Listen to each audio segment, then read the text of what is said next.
why it is not about doing more to become successful. Do you ever wonder why some people work so hard, and they barely get through? And then there are other people who, yes, work hard, but tend to increase their income, become wealthier, and get more and more things over time. I saw my mom work hard her entire life. She worked so hard, I always believed she definitely deserved a lot more money than she ever had. But she never had enough money. There was always a lot of struggles with money.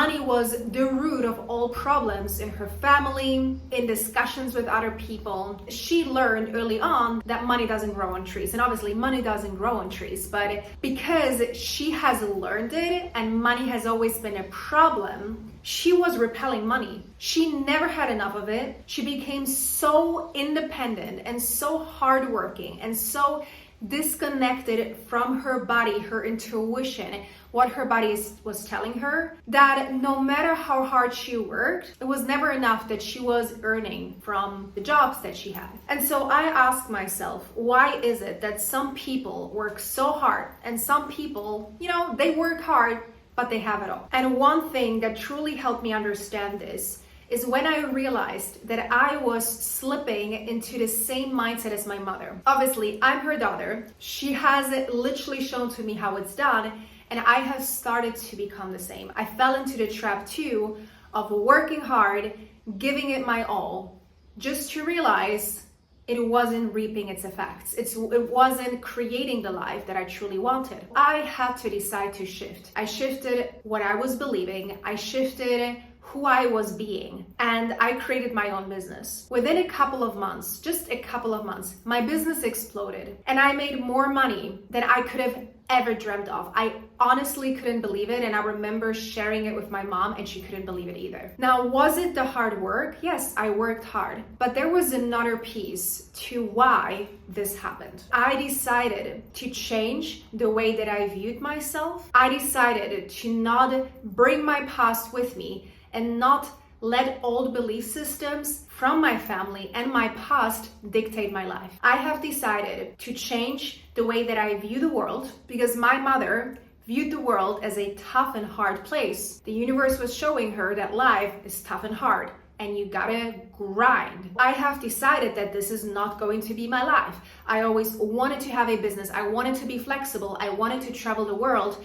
And when I opened my business, all of that came to me and more in ways that if someone looked at it from the outside, they couldn't explain it. They couldn't understand why it happened, but it happened. These are the steps that I took, but also these are the steps that I believe everyone who is successful today takes, if they're conscious of it or not. The first step is shifting your identity, shifting what you believe about yourself. In the example of my mom, she believed that she has to be super independent, that she cannot trust anyone but herself, that she has to work really hard to make just enough money, and that life is gonna be hard. And deep within, there was also the belief that she wasn't gonna make it that far anyways, because no one has ever shown to her that it's possible to do it. She only got what she believed she was. The life was literally an energetic match to what she was holding inside of her. I had to realize, hold on, I don't want that. I want something else. I want to be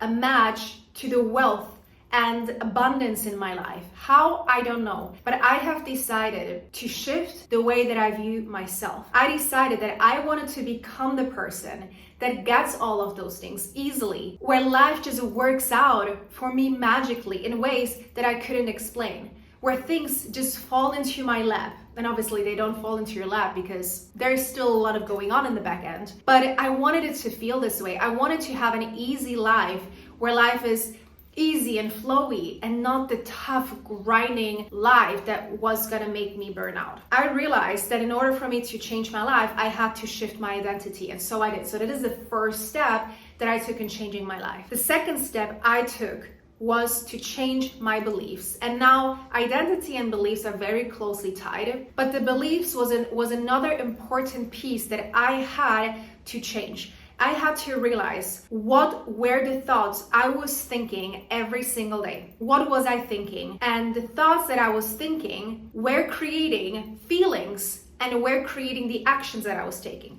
So when I realized that the life that I was living wasn't how I wanted it to live, I had to look at my thoughts. I had to ask myself, well, am I thinking in abundant ways? Or do I always see that there is not enough money? Do I always worry about it? Do I always tell myself that I can't do something, that I'm not good enough, that things don't come easy to me? And so I had to refine my beliefs over and over again. And this is something that obviously I'm still doing because the work never ends. But I had to refine my beliefs. I had to realize that the beliefs that I was having, that the thoughts that I was having every single day were what I was creating on a daily basis. And so the moment that I started to refine those beliefs, that's when things started to shift, because then I started to think different things, which were causing me to feel something different.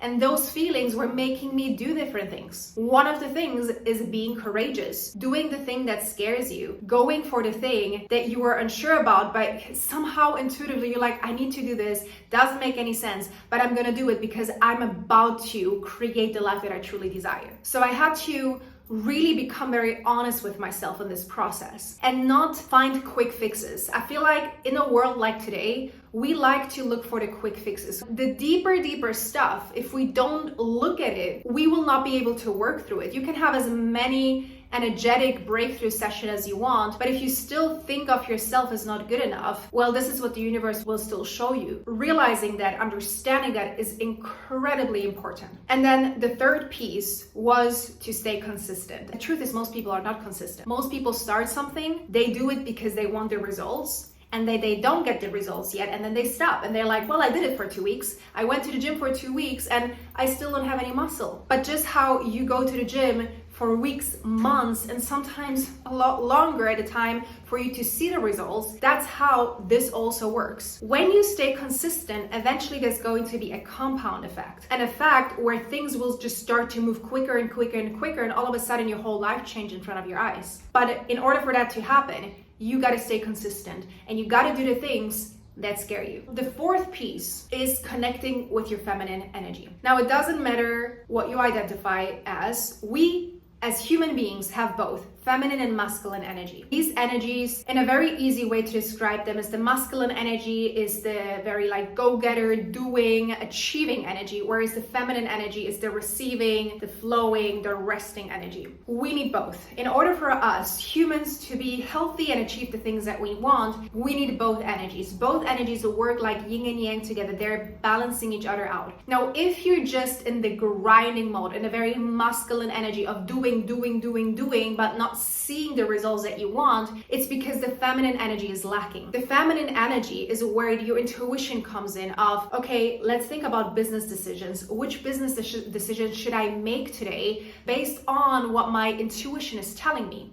But if you're constantly just doing and you're sitting at your desk for 9 hours straight, you're not moving your body, you're not listening to your body, you're not connecting with your body, you're disconnected from the wealth of knowledge that is within you, from the wealth of receiving all of the stuff that is meant for you. Especially for us women, we have cycles, and those cycles are shifting our energy, our mood, our brain. All of the things are constantly shifting in our mind and in our body. And when we realize that, when we learn how to work with it, we become masters of creation. But a lot of people don't get that, and they stay stuck in the doing mode rather than also taking the time to rest and integrate. It's like reading one self-help book after another self-help book without taking the time to integrate the knowledge that you read.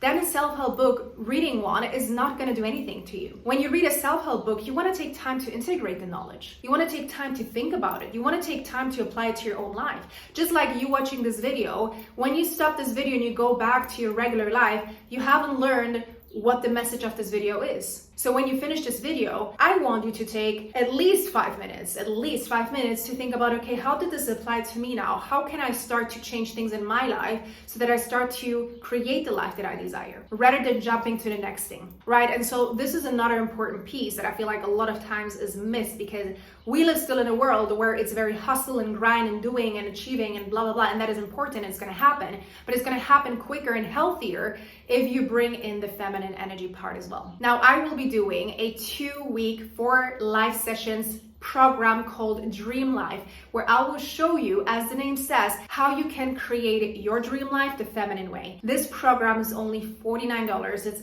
absolutely incredible. It's going to be so much fun. We're starting on July 15th.